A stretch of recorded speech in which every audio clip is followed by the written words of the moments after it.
ভারতে গিয়ে বিশ্বকাপ খেলবে না আয়ারল্যান্ডও। আসন্ন টি-20 বিশ্বকাপ শুরুর আগেই মাঠের লড়াইয়ের চেয়েও বড় লড়াই শুরু হয়েছে টেবিলের আলোচনায়। বর্তমান পরিস্থিতিতে টাইগারদের ভারতে পাঠানো নিয়ে বড় ধরনের আপত্তির কথা জানিয়েছে বাংলাদেশ ক্রিকেট বোর্ড। বিসিবির স্পষ্ট অবস্থান, বর্তমান প্রেক্ষাপটে ভারত সফর করা বাংলাদেশের জন্য সুবিধাজনক নয়।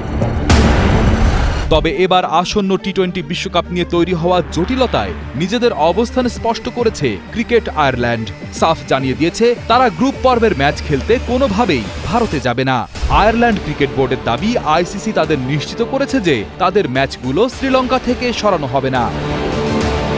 এই সংকট কাটাতে ঢাকায় আইসিসির প্রতিনিধিদের সাথে জরুরি বৈঠকে বসেছিল পিসিবি। সেখানে উপস্থিত ছিলেন বোর্ড সভাপতি মোহাম্মদ আমিনুল ইসলাম এবং ক্রিকেট অপারেশনস কমিটির চেয়ারম্যান নাজমুল আবেদিন সহ শীর্ষ কর্মকর্তারা। বিসিবি আইসিসিকে প্রস্তাব দিয়েছে লজিস্টিক ঝামেলা এবং পরিস্থিতি বিবেচনায় বাংলাদেশকে যেন অন্য কোনো গ্রুপে সরিয়ে নেওয়া হয়। অর্থাৎ টাইগাররা চাচ্ছে ভারতের পরিবর্তে অন্য কোথাও তাদের ম্যাচগুলো খেলতে। কিন্তু এর মধ্যে বাগলা দিয়েছে ক্রিকেট আয়ারল্যান্ড। তারা সাফ জানিয়ে দিয়েছে তারা ভারতে গিয়ে খেলবে না এবং তাদের ম্যাচগুলো যেন শ্রীলঙ্কাতেই রাখা হয়। আইসিসিও আয়ারল্যান্ডকে সেই আশ্বাস দিয়েছে।